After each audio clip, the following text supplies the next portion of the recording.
Saya kemarin mendengar satu berita bahwa jaksa penuntutnya ini tidak profesional begitu. Saya coba bacakan berita ya sebentar. Jadi kita punya beberapa teman asal Aceh ya, ada saudara Pendi Aceh, ada Tersadarkan ya, dan teman-teman ngomong ada dasarnya kata Muhammad. Nah, ini coba ya, ini bagus. Saya bacakan.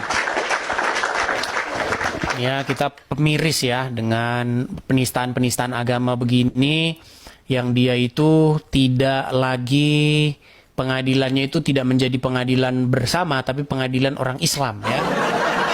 Kita bacakan beritanya. Nih, pindah agama jadi masalah dan aturan hukum di Indonesia ya. Oke, kita bacakan ya. Penangkapan dan mana tunjuk-tunjuknya ya, ini. Mana sih pulpen saya ini, aduh. Nah, nantilah kita cari lagi ya, ini kita baca dari sini. Penangkapan dan penahanan Deddy Saputra pada Februari 2026 lalu terus memicu perdebatan panjang di tengah publik. Pria asal Aceh yang kini tinggal di Bengkayang, Kalimantan Barat ini ditangkap Polda Aceh atas penistaan agama dan ujaran kebencian terhadap masyarakat Aceh melalui akun TikTok Tersadarkan 5758. Namun, yang membuat kasus ini semakin memprihatinkan adalah pernyataan kontroversial yang muncul di ruang persidangan. Salah satu jaksa penuntut umum melontarkan pernyataan yang mengancam jiwa. Murtadin halal. Coba aja. Jaksanya bukan jadi jaksa negara lagi, udah jadi orang Islam. Inilah saya bilang teman-teman ya, kasus-kasus kayak gini nih nggak jelas. Bayangkan teman-teman, jaksa Islam, hakim Islam, penyidik Islam, terdakwanya menista agama Islam. Ya gimana pengadilan bisa fair? Ini kan berat, ini harus menjadi perhatian bapak-bapak DPR atau teman-teman yang ingin melakukan uji materi ini. Atau penambahan pasal terhadap KUHP kita. Karena KUHP kita nggak ada ini, tendensi-tendensi agama ini. Nanti ini saya bahas ya teman-teman ya. Kita baca lagi selanjutnya ya.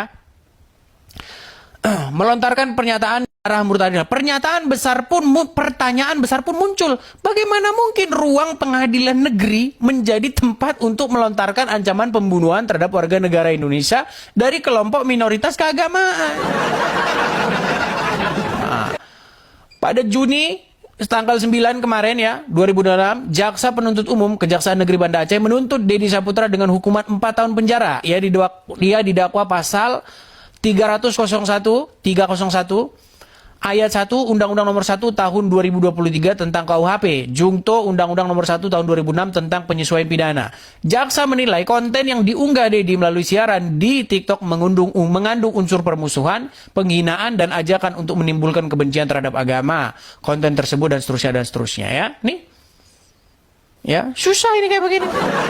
Diundang ahli penistaan yang diundang dari UIN Syarif Hidayatullah. Ayo udah jelas lah, Pak, mampus lah di sini. Habis lah sudah di sini si Deddy jelas. Iya, gimana nggak hancur? Ini semacam sidang kolok-kolok kalau kata Bang Erban ini. Sidangnya sidang kolok-kolok. Gini, teman-teman, di dalam KUHP, Kitab Undang-Undang Hukum Acara Pidana, ada satu pasal yang berbunyi begini. Hakim itu tidak boleh mengadili suatu perkara di mana terdakwanya itu ada hubungan keluarga dengan dia. Nggak boleh. Karena apa? Putusannya nggak bakal fair. Nggak bakal. Contoh, Anda hakim. Anda mengadili keponakan Anda. Ya nggak bisa. Karena keputusannya pasti nanti memihak. Contoh, Anda hakim. Terus Anda pelakunya itu pelaku pembunuhannya, yang dibunuh itu keponakan Anda. Habis Anda nanti bikin. Selesai Anda. Nggak boleh begitu. Nah, ini kalau dikembang-kembangkan, ini kan sebenarnya intinya itu adalah hakim nggak punya motif yang membuat dia tidak bisa fair. Tidak boleh ada sesuatu yang membuat dia itu menjadi nggak bisa mikir sehat. Nah, dalam pengadilan kasus penistaan agama ini juga sama ini begini nih. Hakimnya muslim, jaksanya muslim. Makanya keluar kata-kata seperti tadi tuh. Gimana mau fair pengadilan begini? Ya, teman-teman sekalian, peristiwa penegakan hukum di Indonesia ada hal-hal yang kita tidak bisa lihat di mana itu terjadi di ruang persidangan. Dan itu yang dialami oleh Deddy Saputra, Murtadin asal Aceh. Deddy ini sudah divonis 2 tahun, yang sebelumnya jaksa penuntut umum menuntut 4 tahun, tapi hakim memvonis 2 tahun. Dan akhirnya jaksa penuntut umum melakukan banding karena tidak sesuai dengan tuntutan. Nah, teman-teman sekalian, kita sering melihat hukum dan keadilan dibicarakan di media. Tetapi, pernahkah kita benar-benar merenungkan apa yang sebenarnya terjadi di balik dinding ruang sidang itu? Ruang sidang seharusnya menjadi benteng terakhir bagi siapa saja yang mencari kebenaran. Sebuah tempat di mana alasan rasional, bukti objektif, dan keadilan substantif berdiri tegak di atas segala bentuk emosi maupun prasangka pribadi. Namun belakangan ini ada realitas yang cukup mengusik nurani. Ketika seorang penegak hukum, yaitu seorang jaksa yang memegang amanat atas negara, justru membiarkan narasi kekerasan terlontar di dalam proses persidangan, ada sesuatu yang sangat fundamental yang patut dipertanyakan dan sangat disayangkan.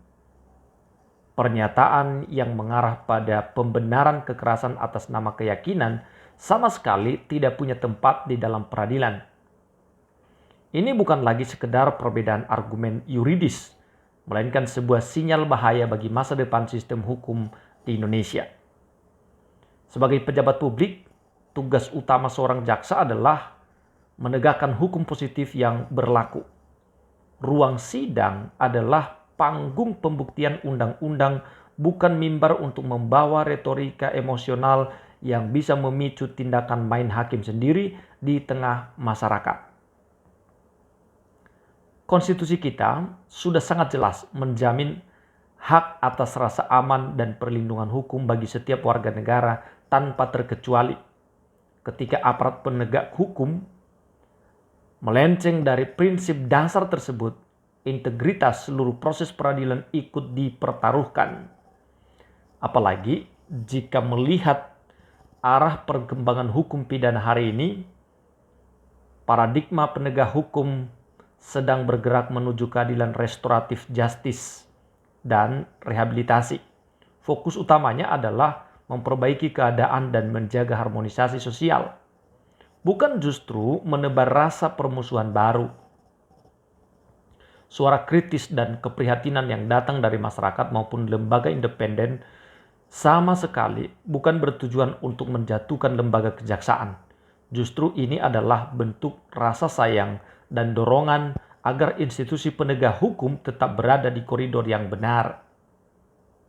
Oleh karena itu, pengawasan yang ketat dan evaluasi internal menjadi sebuah kewajiban yang tidak bisa ditawar-tawar.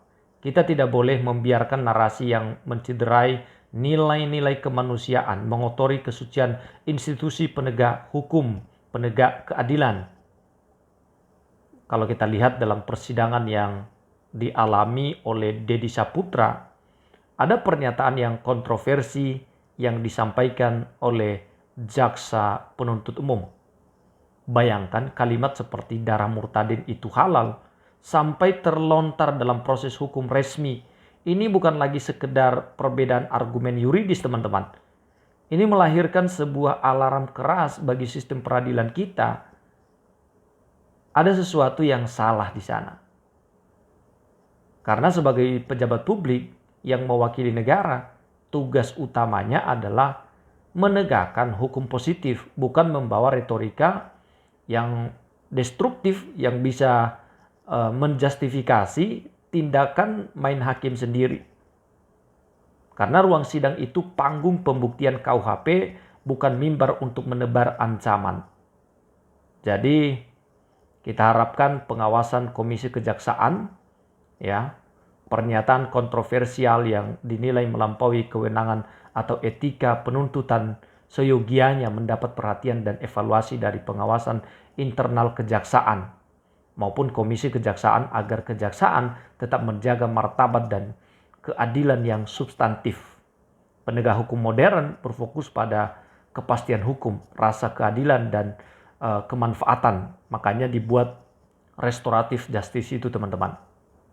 Narasi emosional atau yang mengarah pada kekerasan di ruang sidang justru beresiko mencederai objektivitas penegakan hukum itu sendiri.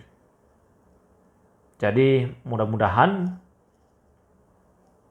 DPR bisa memberikan atensi terhadap persoalan yang seperti ini, supaya ke depan tidak terjadi. Kita menginginkan keadilan untuk setiap orang, terlepas dari agamanya, apapun agamanya, tapi penegakan hukum itu harus seadil-adilnya dan tidak boleh berdasarkan perasaan, berdasarkan keyakinan agamanya. Itu tidak boleh didorong karena keyakinan agama dalam penegakan hukum, itu rasanya memang tidak fair, tidak adil ya. Jadi teman-teman, kita harapkan ke depan jangan lagi terjadi. Dan kalau ini bisa disuarakan terus, teman-teman boleh share video ini supaya makin banyak orang yang sadar.